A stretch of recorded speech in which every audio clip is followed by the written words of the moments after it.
Hello students, I am आरती शर्मा। आज हम लोग नेशन इनकम का बेसिक कॉन्सेप्ट क्लियर करने वाले हैं। सबसे पहले आज हम लोग सीखने वाले हैं कि डोमेस्टिक इनकम किसे कहते हैं और नेशनल इनकम किसे कहते हैं। तो सबसे पहले बात करते हैं हम नेशनल इनकम की कि नेशनल इनकम कहते किसे हैं। नेशनल इनकम, नेशनल इनकम का मतलब क्या है? नेशनल इनकम का मतलब है कि एनी रेजिडेंट या by the resident, by resident, इस वर्ड को हमें याद रखना है। By the resident, focus on this word, हमें इस वर्ड पे फोकस करना है कि बाय रेजिडेंट और अर्न कह लो, by the resident of the country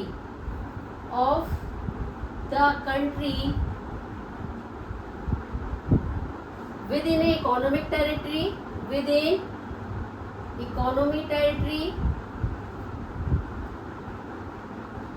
or outside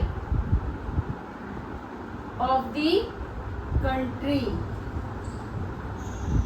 earn money include national income. क्या लिखा मैम? कुछ समझ में नहीं आया? फिर से बात करते हैं एक बार। उन्होंने कहा नेशनल इनकम किसे कहते हैं। नेशनल इनकम वो इनकम होती है जो किसी रेजिडेंट के द्वारा within the economic territory और आउटसाइड ऑफ द कंट्री, किसी भी रेजिडेंट के द्वारा अर्न की जाती है, उसे हम नेशनल इनकम के अंदर इंक्लूड करते हैं। अब बात करते हैं कि रेजिडेंट है क्या, किसे कहेंगे रेजिडेंट। रेजिडेंट कोई भी एक व्यक्ति हो सकता है, कोई भी आर्टिफिशियल पर्सन हो सकता है, कोई भी इंस्टीट्यूशंस होता है जिसका इंटरेस्ट लाई करता है इंडिया में और जो 1 साल से ज़्यादा इंडिया के अंदर रहता है, उसे रेजिडेंट माना जाता है। विद इन इकोनॉमिक टेरिटरी का मतलब जैसे कि फॉर एग्जांपल के लिए हम समझते हैं इंडिया के अंदर हम जो भी अर्न कर रहे हैं, जो भी हम क्या कर रहे हैं, अर्न कर रहे हैं। इंडिया का व्यक्ति इंडिया में रहकर अर्न कर रहा है, तो क्या हो गया हमारा with in economic territory earn कर रहा है। मान लीजिए मैं इंडिया में रहती हूँ, इंडिया में रहकर ही टीचिंग का प्रोफेशन कर रही हूँ और इंडिया में ही कमा रही हूँ। मैं इंडिया की रेजिडेंट हूँ क्योंकि मैं इंडिया में ही पैदा हुई हूँ, इंडिया में ही काम कर रही हूँ। अगर तो ये सब क्या है हमारा विद इन इकोनॉमिक टेरिटरी हुआ। लेकिन अगर मैं इंडिया से बाहर जाकर अर्न करती हूँ, आउटसाइड ऑफ द कंट्री, यानी कि इंडिया से बाहर जाकर अर्न करती हूँ, तो वो सारी की सारी इनकम जो भी मैंने अर्न की है, तो मैं उसे वहाँ तो रखूँगी नहीं, मैं उसे इंडिया लाऊंगी या अपने पेरेंट्स के पास भेजूंगी या अपनी फैमिली के पास भेजूंगी। तो ये हमारी नेशनल इनकम के अंदर क्या की जाएगी, इंक्लूड की जाएगी। मैंने कहा कि नेशनल इनकम क्या है। नेशनल इनकम वो इनकम होती है जो किसी रेजिडेंट के द्वारा विद इन कंट्री, यानी कि with in the economic, with in country का मतलब with in the economic territory और आउटसाइड ऑफ द कंट्री किसी भी रेजिडेंट के द्वारा अर्न की जाएगी, उसे हम नेशनल इनकम के अंदर क्या करेंगे, इंक्लूड करेंगे। जैसे कि एग्जांपल लेकर समझते हैं। सपोज फॉर एग्जांपल, ठीक है, फॉर एग्जांपल के लिए income generate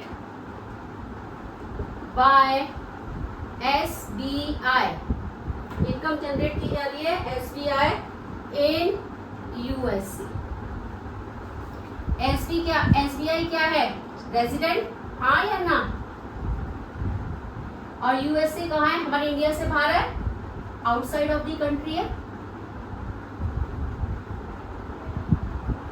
outside of the country है या नहीं है। तो उन्होंने कहा इनकम जनरेट की जा रही है SBI के द्वारा, कहाँ पर, यूएसए में। लेकिन SBI क्या है, रेजिडेंट, लेकिन यूएसए कहाँ है, outside of the country.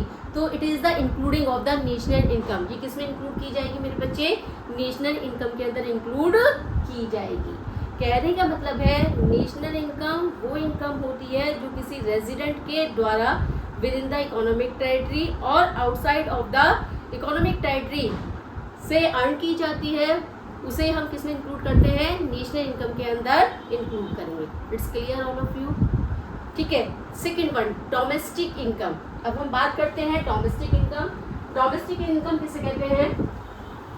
Domestic income की अगर हम बात करें तो income generate within the economic territory, हमें यहाँ पे डोमेस्टिक इनकम की बात करते हैं। Domestic income income generate within economic territory. ये वर्ड हमें याद रखना है mainly, within the economic territory by the resident of a country और non resident of a country.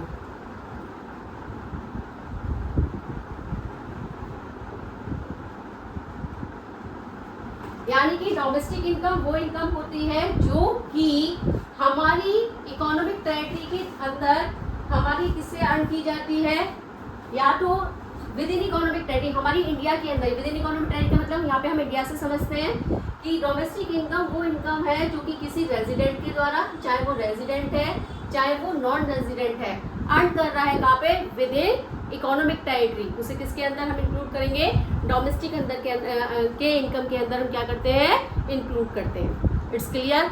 एक एग्जांपल के थ्रू समझते हैं, जैसे कि फॉर एग्जांपल माइक्रोसॉफ्ट कंपनी जो है वो कहाँ की कंपनी है, ये हमारी नॉन रेजिडेंट है. ये हमारी क्या है, नॉन रेजिडेंट है, बाहर की कंपनी है, ये नॉन रेजिडेंट है. तो जो प्रॉफिट अर्न किया जा रहा है वो किसके द्वारा किया जा रहा है, नॉन रेजिडेंट के द्वारा. लेकिन कहाँ के ऑफिस से अर्न किया जा रहा है, इंडिया के प्रॉफिट से अर्न किया जा रहा है. इंडिया के प्रॉफिट से अर्न किया, इंडिया की कंपनी के ऑफिस से प्रॉफिट्स को अर्न किया जा रहा है. और माइक्रोसॉफ्ट कंपनी हमारी एक नॉन रेजिडेंट कंपनी है. तो ऐसे कंडीशंस में हम इसे एक्सक्लूड करेंगे नेशनल इनकम से, लेकिन इंक्लूड करेंगे किसमें, डोमेस्टिक इनकम में.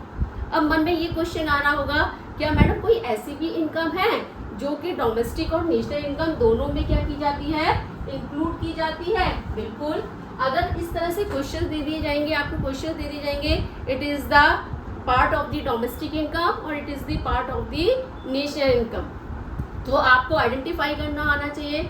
नेशनल इनकम के अंदर रेजिडेंट ऑफ द कंट्री पर हमें फोकस करना है, चाहे वो विद इन कंट्री प्रॉफिट्स को अर्न कर रहा है या outside of the country profits को अर्न कर रहा हो. इट्स क्लियर बच्चे. डोमेस्टिक इनकम के अंदर profit earn by the resident और non resident but within the economic territory. किसके अंदर, within the economic territory के अंदर प्रॉफिट्स को अर्न किया जाना चाहिए. तो इसमें मैंने कहा कि माइक्रोसॉफ्ट एक नॉन रेजिडेंट है, जबकि नेशनल इनकम के अंदर केवल क्या वर्ड यूज किया था हमने, रेजिडेंट. माइक्रोसॉफ्ट कंपनी एक नॉन रेजिडेंट है, तो नॉन रेजिडेंट होने की वजह से लेकिन प्रॉफिट कहाँ से अर्न कर रही है, इंडिया के ऑफिस से अर्न कर रही है. तो उसे एक्सक्लूड करेंगे नेशनल इनकम से, लेकिन इंक्लूड करेंगे किसमें, डोमेस्टिक इनकम में. अब एक और तीसरे एग्जांपल लेके समझाने की कोशिश करती हूँ. Reliance earn profit, for example के लिए Reliance earn profit, Reliance earn profit from Reliance mega mart in Delhi.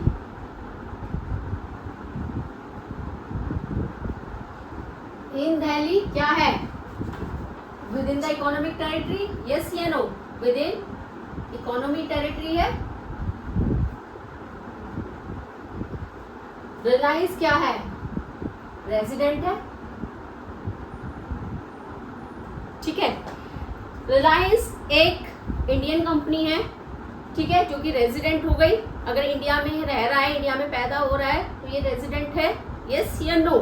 तो ये रेजिडेंट है, लेकिन प्रॉफिट कहाँ से अर्न कर रहा है, इंडिया से अर्न कर रहा है. तो अब टॉपिक याद करिए, नेशनल इनकम के अंदर अगर resident within the economic territory या outside of the country profit को अर्न करता है, तो वो नेशनल इनकम में इंक्लूड किया जाएगा. तो बिल्कुल है, ये रेजिडेंट है तो ये नेशनल इनकम में इंक्लूड किया जाएगा. और विद इन दिल्ली का है, within the economic territory है. तो यानी कि कहने का मतलब है इस सेंटेंस के अंदर ये वाला जो सेंटेंस है ये हमारा डोमेस्टिक इनकम का भी पार्ट है और नेशनल इनकम का भी पार्ट है. कभी भी मन में ये अजम्पशन मत बना लेना कि अगर रेजिडेंट है तो केवल ये नेशनल इनकम में ही आएगा. हमें पहले सेंटेंस को बहुत ध्यान से पढ़ना है कि with in the economic territory है या नहीं, रेजिडेंट है या नहीं, यानी कि वो पार्ट हमारा डोमेस्टिक इनकम का भी पार्ट हो सकता है as well as national income का भी पार्ट हो सकता है। It's clear all of you, I hope you understand this topic. और मैं जानती हूँ अगर किसी को भी कोई डाउट है तो please write down in the comment sections. अपने कोई भी डाउट को कमेंट सेक्शंस में लिख कर भेजिए, मैं आपके सभी डाउट्स को क्लियर करूँगी और मुझे लगता है कि आपको ये क्लियर हो जाना चाहिए। Thank you and have a nice day.